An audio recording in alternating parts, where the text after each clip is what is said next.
بسم اللہ الرحمن الرحیم اللہم صلی علی محمد النبی الامی وعلی آلہ وسلم تسلیما۔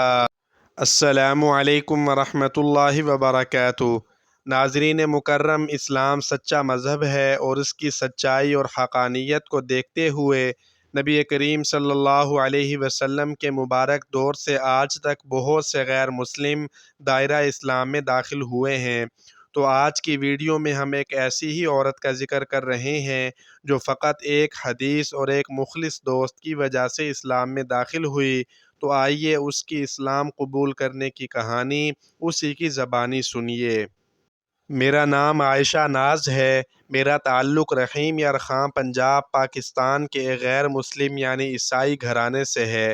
میرے والد صاحب میرے بچپن میں فوت ہو گئے تھے۔ میری ماں لوگوں کے گھروں میں کام کرتی تھی اور مدد کے بہانے مجھے اپنے ساتھ لے جاتی تھی، مگر حقیقت میں میری ماں مجھے اپنی نظروں کے سامنے رکھتی تھی تاکہ ماں کی غیر موجودگی میں کہیں راہ سے بھٹک نہ جاؤں یا کسی انسان نما درندے کے ہاتھ نہ لگ جاؤں۔ میری ماں جن گھروں میں کام کرتی تھی وہ تقریباً سارے ہی مسلمانوں کے تھے۔ ان میں سے ایک حاجی خالد صاحب کا گھر تھا۔ حاجی خالد صاحب کی اپنی ذاتی 3-4 مارکیٹس تھیں اور وہ پراپرٹی کا کاروبار بھی کرتے تھے۔ حاجی صاحب انتہائی مہذب اور مذہبی آدمی تھے۔ ان کی ایک بیٹی تھی جس کا نام ہیر تھا اور وہ حافظ قرآن اور عالمہ تھی۔ میری اس کے ساتھ دوستی ہو گئی تھی۔ ہیر مجھے اکثر اسلامی واقعات اور قرآن پاک کا ترجمہ وغیرہ بتاتی رہتی تھی۔ ہیر نے مجھے کئی بار اسلام قبول کرنے کی دعوت دی تھی، مگر میں نے ہیر کی بات نہ مانی، تو اس کے باوجود ہیر نے کسی قسم کے غصے یا رویے کا کوئی اظہار نہیں کیا تھا اور میرے ساتھ بالکل پہلے کی طرح رہتی تھی۔ ہیر کی والدہ اور والد صاحب جن برتنوں میں خود کھانا کھاتے تھے، اگر ان کے گھر کام کرتے ہوئے کھانے کا ٹائم ہو جاتا تو ہم کو بھی انہی برتنوں میں کھانا کھلاتے تھے۔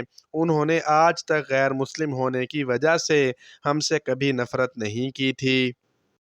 ہیر کی شادی ہو گئی۔ ہیر کا شوہر کینیڈین نیشنل تھا۔ ہیر شادی کے بعد کینیڈا جانے لگی تو ہیر نے مجھے ایک بار پھر اسلام قبول کرنے کی دعوت دی۔ میں نے انکار کر دیا تو ہیر نے ایک کاغذ پر مجھے ایک حدیث شریف لکھ کر دی تھی جس میں 7 بڑے گناہوں کے بارے میں بتایا گیا تھا۔ ہیر نے مجھے کہا تھا کہ اس حدیث پر عمل کرنے کی کوشش کرنا اور یہ میری دوستی کا تحفہ سمجھ کر رکھ لو، اور خود ہیر کینیڈا شفٹ ہو گئی۔ ہیر کا دیا ہوا وہ کاغذ جس پر ہیر نے حدیث شریف لکھ کر مجھے دی تھی آج بھی میرے پاس محفوظ ہے۔ میں نے ان سے بچنے کی ہر ممکن کوشش کی۔ خیر وقت گزرتا رہا۔ میری شادی عاصم مسیح سے طے کر دی گئی۔ میری ماں نے بہت کڑی محنت کر کے میرے لیے جہیز اکٹھا کیا تھا، مگر افسوس کہ مجھے اپنے ہاتھوں سے رخصت کرنے سے پہلے ہی خود دنیا سے رخصت ہو گئیں۔ ماں کی موت کے بعد میں نے چند اپنے مذہب سے تعلق رکھنے والے بزرگوں کی موجودگی میں عاصم مسیح سے اپنے مذہب کے مطابق رشتہ ازدواج منسلک کر لیا، اور ہیر کے والدین نے مجھے اپنی بیٹی بنا کر ڈھیروں دعائیں دیتے ہوئے اپنے گھر سے رخصت کیا۔ عاصم نے شادی کے چند ماہ بعد ہی میرا آبائی گھر جو مجھے والدین سے وراثت میں ملا تھا اپنے نام پر منتقل کروا لیا، اور آہستہ آہستہ مجھ سے رویہ بدلنے لگا، یہاں تک کہ شادی کے ٹھیک 1 سال بعد، جبکہ میں 4 ماہ سے امید سے تھی، عاصم مسیح نے مجھے مار پیٹ کر گھر سے نکال دیا اور مجھ سے علیحدگی اختیار کر لی۔ مجھے گھر سے نکالتے وقت میری ماں کی کڑی محنت سے بنائے گئے جہیز کے کپڑوں میں سے ایک دوپٹہ بھی نہ لینے دیا۔ میرے پاس اور کوئی ٹھکانہ نہ تھا تو میں ایک بار پھر ہیر کے والدین کی دہلیز پر آ بیٹھی۔ ہیر کے والدین نے مجھے بالکل اپنی بیٹی کی طرح سمجھا، میرا خیال رکھا، میرے شوہر کو سمجھانا چاہا، مگر میرے شوہر نے کسی قسم کی کوئی گنجائش نہیں چھوڑی اور اس نے مجھے فارغ کر دیا۔ جس دن مجھے شوہر نے فارغ کیا اس کے بعد ہیر ہر روز مجھ سے بات کرتی، میری دل جوئی کرتی، یہاں تک کہ جب مقررہ وقت پر میری بیٹی پیدا ہوئی، ہیر نے کینیڈا سے ڈھیر سارے تحائف، کپڑے اور کھلونے میری بیٹی کے لیے بھیجے۔ ہیر نے میرا اور میری بچی کا ہر قسم کا خرچ اٹھایا۔ میری بچی اسکول جانے کے قابل ہوئی تو اسے رحیم یار خان کے سب سے بہترین اسکول میں داخل کروایا، مگر حیران کن طور پر جب سے میرا گھر ٹوٹا تھا، ہیر نے مجھے کبھی قبول اسلام کی دعوت نہیں دی۔ مجھے اس سوال کا جواب میرے اپنی مرضی سے اسلام قبول کرنے کے بعد ہیر نے کچھ یوں دیا تھا کہ میں نہیں چاہتی تھی کہ میری بہن عائشہ ناز مجھ سے مجبور ہو کر اسلام قبول کرے۔ میں چاہتی تھی کہ عائشہ ناز اسلام کو سمجھنے کے بعد اسلام کی محبت میں آ کر اسلام قبول کرے۔ ہیر نے مجھے جو احادیث گناہ کبیرہ کے متعلق لکھ کر دی تھیں، ان 7 گناہوں میں سے ایک گناہ کبیرہ یتیم کا مال کھانا بھی تھا۔ گو کہ میں تو ہر ممکن ان 7 گناہوں سے بچتی رہی، مگر میں یتیم لڑکی تھی۔ میرے شوہر نے میرا گھر اور جہیز کا سامان سب کچھ ہتھیانے کے بعد مجھے فارغ کر دیا تھا، اور میرا حق واپس مانگنے پر بھی واپس نہیں دیا تھا، بلکہ مجھے مغلظات بکنے لگا تھا۔ تو میں حدیث شریف کی روح سے اپنے شوہر کا انجام دیکھنے کی منتظر رہنے لگی اور سوچنے لگی کہ حضرت محمد مصطفیٰ صلی اللہ علیہ وسلم کو تمام کائنات کے لیے رحمت للعالمین بنا کر بھیجا گیا تھا۔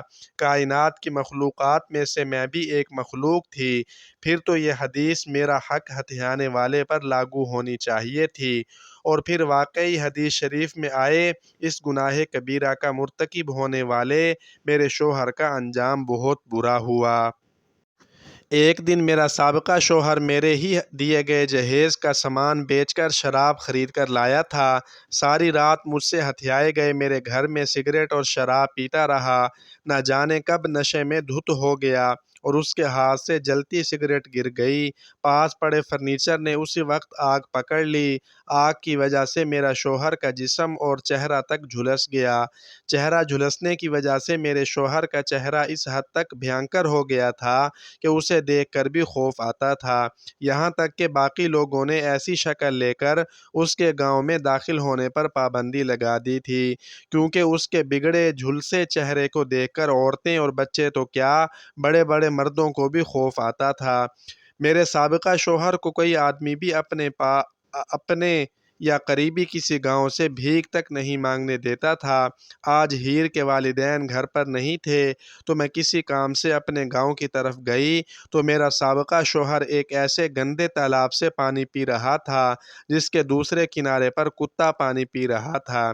میں نے پہلی نظر میں ہی اس ظالم انسان کو پہچان لیا تھا اور اللہ تعالیٰ کی طرف سے مجھ پر ڈھائے گئے مظالم کا لیا گیا بدلہ بھی اپنی آنکھوں سے دیکھ لیا تھا۔ آج مجھے یقین ہو گیا تھا کہ اسلام سچا مذہب ہے اور حضرت محمد مصطفیٰ صلی اللہ علیہ وسلم کو تمام جہانوں کے لیے رحمت بنا کر بھیجا گیا ہے۔ ان کے بتائے گئے کام کرنے میں عزت اور بڑائی ہے، اور ان کے روکے گئے کام کرنے سے اللہ کا قہر اور غضب نازل ہوتا ہے۔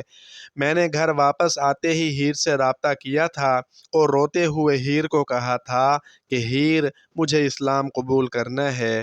ہیر نے ویڈیو کال پر ہی مجھے اور میری بیٹی کو وضو کرانے کے بعد کلمہ شہادت پڑھایا تھا اور اگلی ہی ملنے والی فلائٹ سے پاکستان آنے کا وعدہ بھی کر لیا تھا۔ پھر ہیر اپنے وعدے کے مطابق پاکستان آ گئی تھی۔ ہیر اور ہیر کے والدین نے مجھے اور میری بیٹی کو اسلام کے متعلق سب کچھ سکھایا۔ ہیر 1 مہینہ میرے پاس رکی، پھر ہیر مجھے عمرے پر لے جانے کا وعدہ کر کے واپس چلی گئی تھی۔ دوسری بار ہیر اور میں صحن حرم میں ملی تھیں، وہیں ہیر نے مجھ سے میری بیٹی کا ہاتھ اپنے بیٹے کے لیے مانگا تھا۔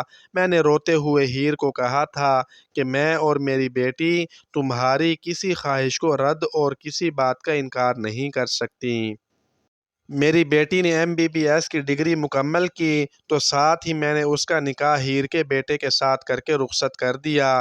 جب میری بیٹی انگلینڈ جا کر سیٹ ہو گئی تو ہیر اپنے شوہر کی اجازت کے بعد پاکستان میرے پاس شفٹ ہو گئی۔ ہیر آج بھی مجھے اسلام کے متعلق بہت کچھ سکھاتی رہتی ہے، اور آج بھی ہیر مجھے ایسی احادیث اور آیات سناتی رہتی ہے جس میں برے کاموں سے منع کیا گیا ہے۔ ناظرین، در حقیقت اسلام پر عمل کرنے اور اسلامی اخلاق اپنانے سے اسی طرح کے نتائج نکلتے ہیں۔